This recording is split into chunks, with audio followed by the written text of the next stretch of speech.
Welcome to our YouTube channel, Tuition Home Coaching Center. Please subscribe to our channel to get more videos like this. Thank you all. আসসালামু আলাইকুম প্রিয় শিক্ষার্থীরা, কেমন আছো? আশা করি সবাই ভালো আছো। আজকে আমরা দেখব নবম শ্রেণীর বাংলা বইয়ের পৃষ্ঠা 111 এর সমাধান। তার আগে যারা এখনও চ্যানেলটিতে সাবস্ক্রাইব করোনি তারা একটু চ্যানেলটিতে সাবস্ক্রাইব করে দিও। আর আগের পড়াগুলো চ্যানেলের প্লেলিস্টের ভিডিওতেই দেওয়া আছে, তোমরা চাইলে দেখে নিতে পারো। তাহলে চলো শুরু করা যাক। প্রথমে আমরা দেখছি 5.4 বিবরণমূলক ও বিশ্লেষণমূলক রচনা তৈরি করি। নিচের তালিকা থেকে একটি বিবরণমূলক রচনা এবং একটি বিশ্লেষণমূলক রচনা তৈরি করো।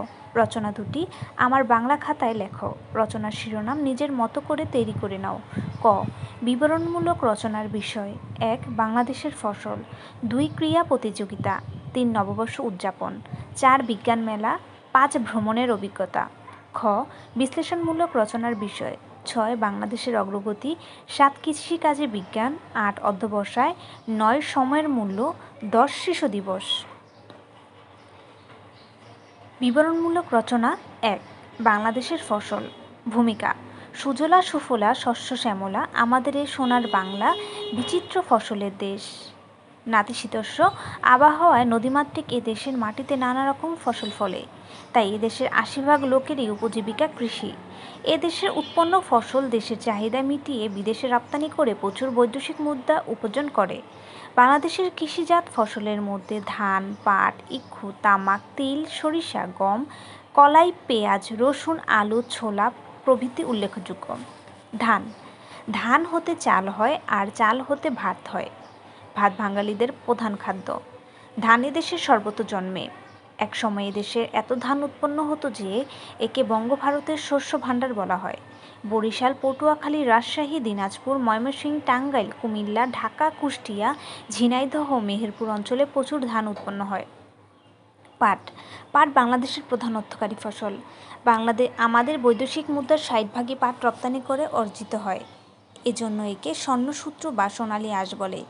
এদেশের সব এলাকাতেই পাটের চাষ হয়, তবে ময়মনসিংহ ও টাঙ্গাইল অঞ্চলে সবচেয়ে বেশি পাট জন্মে। পাট হতে চট, ব্যাগ, দড়ি, কার্পেট, কাগজ, সুতা ইত্যাদি তৈরি হয়। ইক্ষু: ইক্ষু এক প্রকার তৃণজাতীয় উদ্ভিদ। এর রস সুমিষ্টি, সুস্বাদু ও পুষ্টিকর। এটি বাংলাদেশের কুষ্টিয়া, রংপুর, পাবনা, ঢাকা, ময়মনসিংহ প্রভৃতি জেলায় প্রচুর পরিমাণে জন্মে। আখ থেকে গুড় ও চিনি তৈরি হয়। তুলা: বাংলাদেশের পাহাড়ি অঞ্চলে কিছু কিছু তুলা জন্মে। একে রূপালী আঁশ বলে। তুলা দু প্রকার: কার্পাস ও শিমুল। তুলা ধারা বালিশ হয়। কার্পাস তুলা দিয়ে কাপড়, লেপ ও তোশক তৈরি হয়। তামাক: তামাক রংপুর, দিনাজপুর, রাজশাহী, কুমিল্লা প্রভৃতি জেলায় উৎপন্ন হয়। তামাক দিয়ে বিড়ি, সিগারেট, জর্দা ইত্যাদি তৈরি হয়। তিল, সরিষা: তিল ও সরিষা বাংলাদেশের সর্বত্র জন্মে। এদের দ্বারা তৈল হয়। এদের খৈল গরুর অতি উপাদেয় ও বলকারক খাদ্য। খৈল সার রূপেও ব্যবহৃত হয়। গোলালু: এদেশে প্রচুর গোলালু জন্মে। দেশের সর্বত্রই গোলালুর চাষ হয়। এটি উন্নত লাভজনক ফসল বলে কৃষকের আলু চাষে খুব উৎসাহী। এটি তরকারি হিসেবে ব্যবহৃত হয়। এছাড়া চপসহ নানা রকম উন্নত খাদ্য প্রস্তুতকরণে এটি প্রয়োজন। গম: গম একটি খাদ্যশস্য। উঁচু জমিতে এর চাষ হয়। বাংলাদেশের প্রায় সব অঞ্চলে এটি উৎপাদিত হয়। গম ভাঙিয়ে আটা, ময়দা, সুজি ও ভুসি পাওয়া যায়। আটা, ময়দা ও সুজি আমাদের একটি বিশেষ খাদ্য। ভুসি গৃহপালিত পশুর খাদ্য হিসেবে ব্যবহৃত হয়। তরকারি: তরকারির মধ্যে লাউ, কুমড়া, সিম, করলা, পটল, বেগুন, শসা, ঢেঁড়স, টমেটো, পুঁইশাক, পালং শাক, মূলা প্রভৃতি প্রচুর পরিমাণে উৎপন্ন হয়। বাংলাদেশের সর্বত্র এদের চাষ করা হয়।